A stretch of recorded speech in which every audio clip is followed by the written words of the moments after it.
I think what I'll do is turn two into one. A bit thicker here. So when we came through and cut the crop, see it's starting to erode around here now where they're going to put the road. Like why? Why would they chew a hydraulic hose? Making them about 130 centimetres. We ran out of fuel. Good morning everyone, what's going on today? It is a lovely day out there. The wind's blowing a bit, which is not a bad thing because I've actually got some silage on the ground. Cut it on, today's Saturday. I cut it on Thursday morning. I did a little bit Wednesday night and Thursday morning. Of the Oaten paddock down on the share farming place. Gonna hook onto the wrapper back here and tow it down there. It's only 10:30 now. I've just been getting some sheep poo for a lady who's coming to pick it up.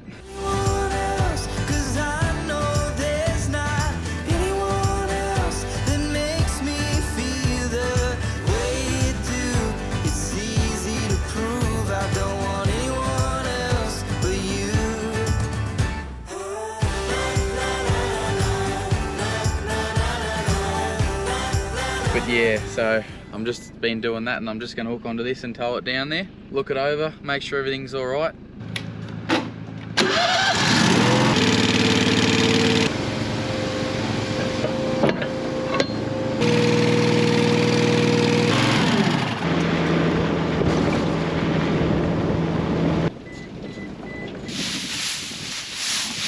I think what I'll do is turn two into one. So I came and I mowed it on Thursday morning, then Friday yesterday afternoon, late afternoon, I came down and I split the rake. I raked two little windrows and just turned the mower windrows over to try and dry them out.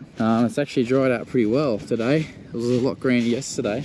This wind is doing wonders really. Should have cut it all, but no. I'm happy with what I cut. But so what I'm thinking is I'll rake these two into one here with the rake, and then I might come down and bale it. I was thinking tomorrow, but it's drier than I thought, so we'll get this tractor fired up anyway.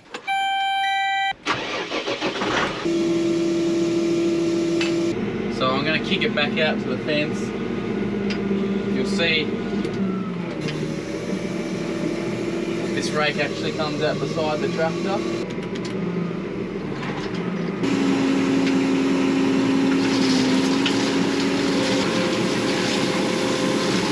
Adjust that curtain to come all the way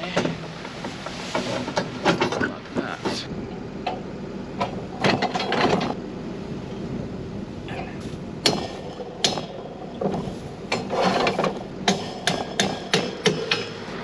Try that, eh?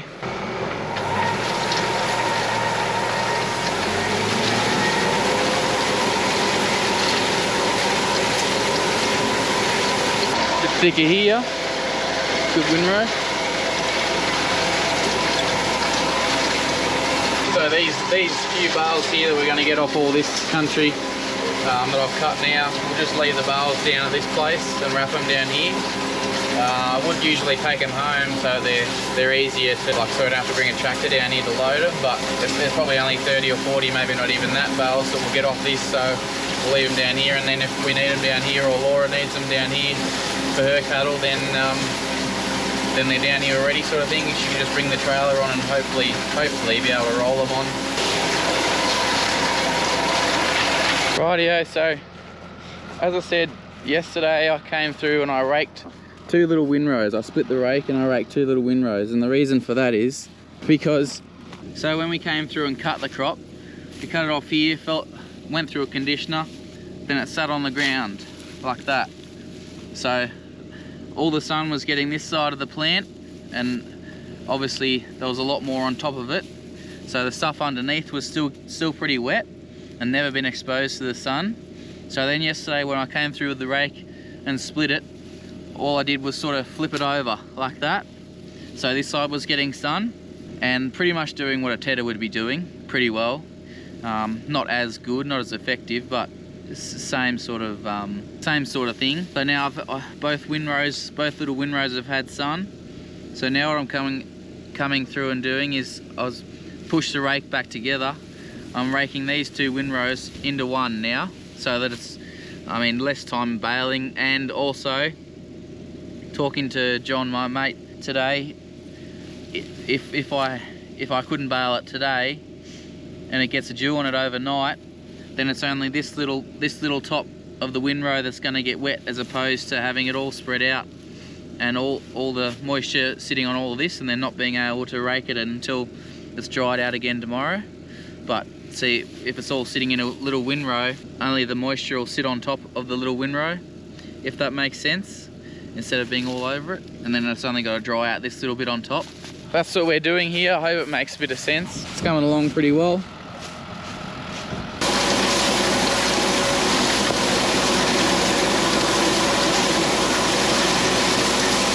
Alright, so I'm just going to go back and grab the baler, and then Dan and Mace coming out, and he'll go home and grab this ute and the trailer, and we'll cut them on the trailer, I think. So it's probably worth mentioning, this is the paddock that I baled of oats last year, but if you go back and watch it, it would have been, it'd be less than a year ago, because it would have been hay and it would have been later. But I had to, half of it fell over, it got hit by a storm. But if you go back and watch my very first, or my second video, which is the crop update video, this paddock is, you should have seen this paddock last year. This time last year it was up over the fence, and that's why it blew over, and that's why we had to make this sort of straw almost. It wasn't really hay, it had a bit of seed in it, but it wasn't great stuff.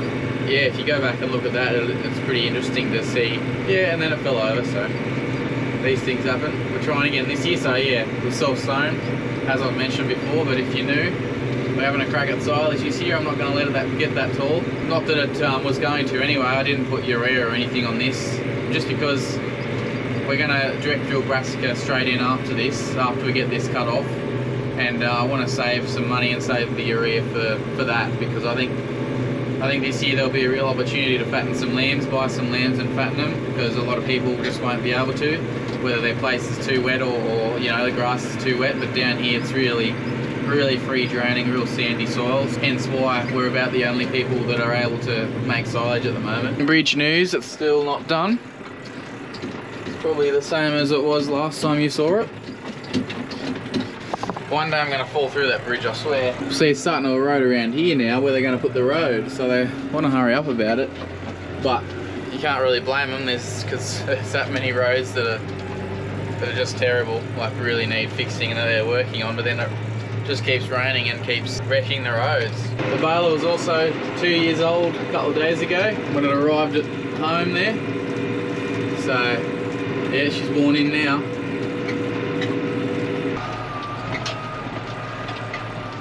Oh, I do have to I'll put the knives in the silage, make it a bit more palatable then. And I know this paddock's clean of rocks and things. If you're going into an unknown paddock, you wouldn't really want to put the knives in, just in case, because you can do a lot of damage to the knives if you're not careful, if you do get a rock or something in there. So sure.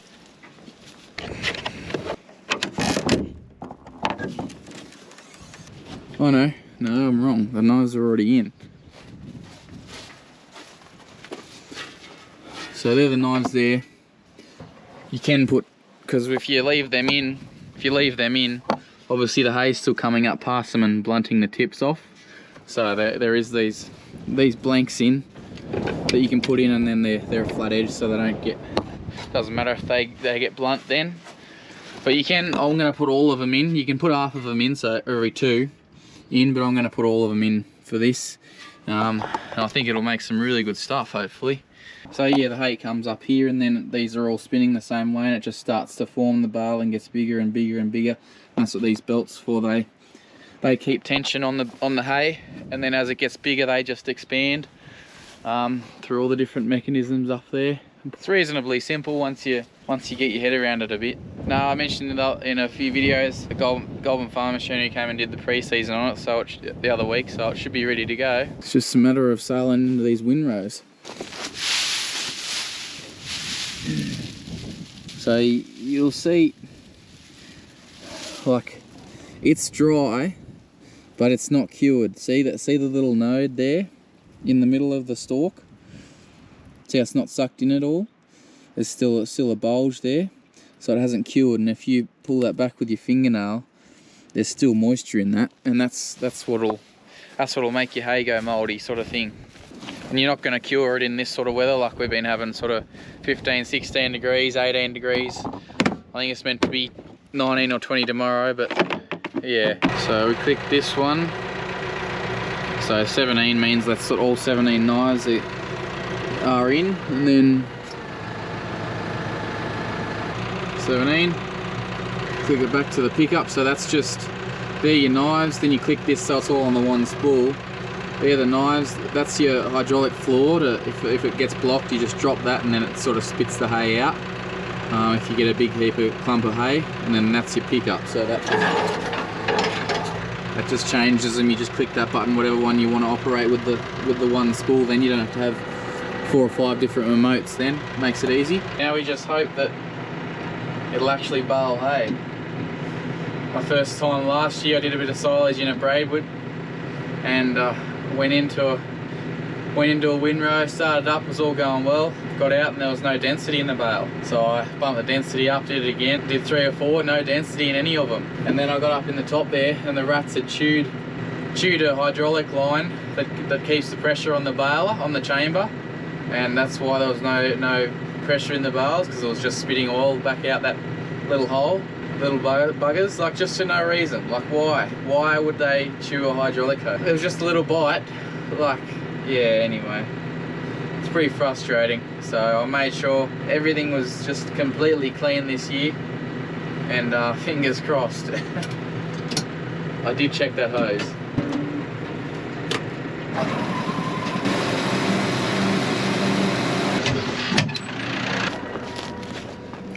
Yes, net wrap needs to be pulled over a little bit, but you can see what the knives are doing.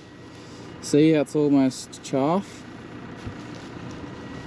So yeah, I think the net must be something going on with the net wrap.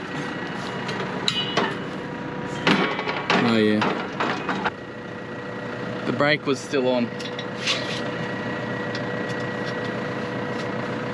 Now it should work better. I don't know, it's not really feeding like it should be. Pickup tines are close enough to the ground. They're right. Anyway, we'll have another go. Oh no, it's feeding better now. I think maybe just a little bit of rust on it. Was just needed to be worn off, I think. So I got the density bumped up fairly high, sort of as a range from 1 to 10 on the computer here. I got it on 9, I think. Just see what you want to. You want silage bales pretty tight, try and get all that oxygen out of it. That'll all help in the fermenting process when it's wrapped. Making them about 130 centimeters. I think this wrapper, usually the normal round wrappers, I think are sort of 135 centimeter bales, pretty good size for them. I think this wrapper will take sort of anything, so I'm just starting at 130, just see how it all works. It's all new, as I say. It might even wrap a 5-foot bale, not that you probably would want to. See if the wrap works better now. It's a bit better bale. I can't even push that over. Yeah, see, it's going to be good stuff, I think. There was a little issue with the net wrap, but it's all sorted now. Just had to be reset. Bad afternoon for it. Knives are in.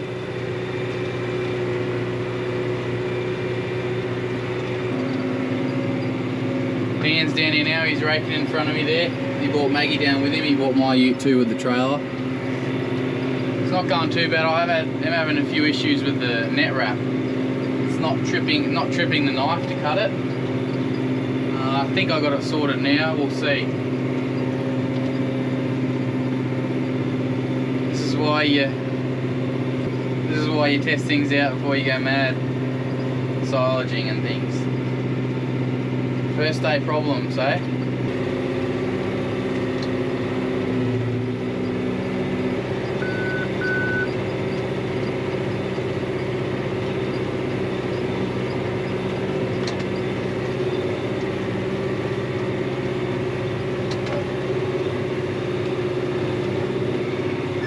We'll see how we go this time.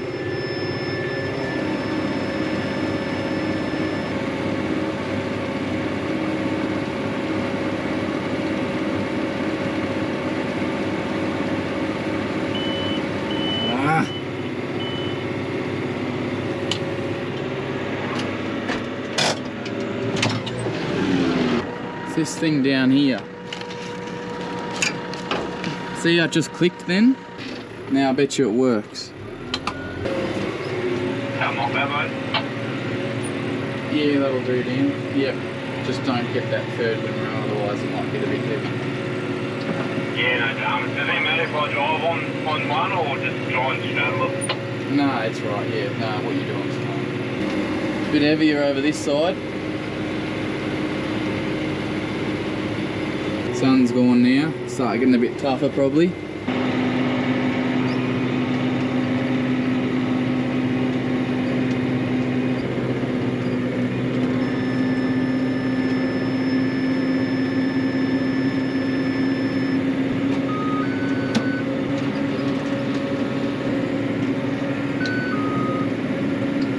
Dan's just running in front of me, directly in front of me, pulling these two windrows into one. So there was two here, he just pulled them into one for me. So it's less laps, so halves the amount of laps I've got to do. Not that it matters really too much in this because we're only doing a little patch, but yeah, when we cut all this, it certainly makes a big difference. We'll have a go at wrapping a couple. Might only do a couple just to see if the wrapper's going to work. Pretty keen to try it out. I haven't actually wrapped any bales yet, so. Alright, he just finished now. Just going back, we'll go get the wrapper. Ended up with about 20 bales, which is alright for what it was. We've only cut sort of 6 laps around the outside. Just good, something to play with before I cut it all. I just wanted to see how it all works. Still pretty new to the whole silage game, so we'll wrap these few, and there's some weight in them. I can feel it on the front here. It's which is good. You want the density up pretty high on the baler to try and squeeze all the oxygen out of it. So yeah, Dan's just back there now. He's just taking the rake off the doits. We'll go up and get the wrapper. I think we'll wrap him down here somewhere. We're just taking the wrapper down here to wrap a few and see this thing working.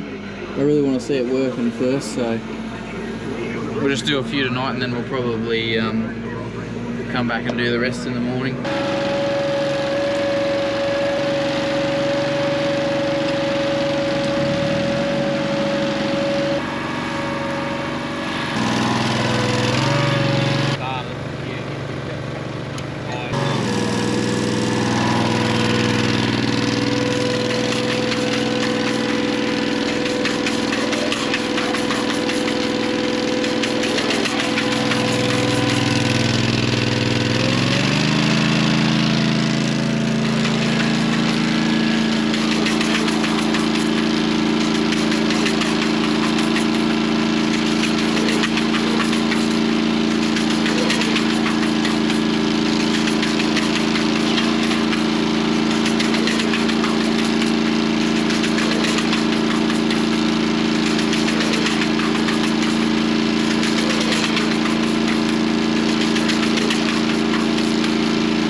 So I think it probably needs another couple of wraps.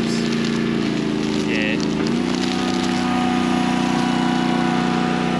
Can't nothing you can do about that air, eh? Oh, it'll go out, yeah. But that's how it ferments. Well, you're not going to believe it, but we ran out of fuel. So that was short-lived, hey Dan? Yeah. It was a bit of an oversight. No, I filled it up when I got home. I filled it up full of fuel. And I just wouldn't thought it would have used that much fuel. But clearly, all the stopping and starting did. Maggie's been... Come here, sit. You're probably hungry. Missed out on dinner like me. Yeah, so we'll come back tomorrow. It's late enough now. It must be near 9 o'clock, is it? Yeah.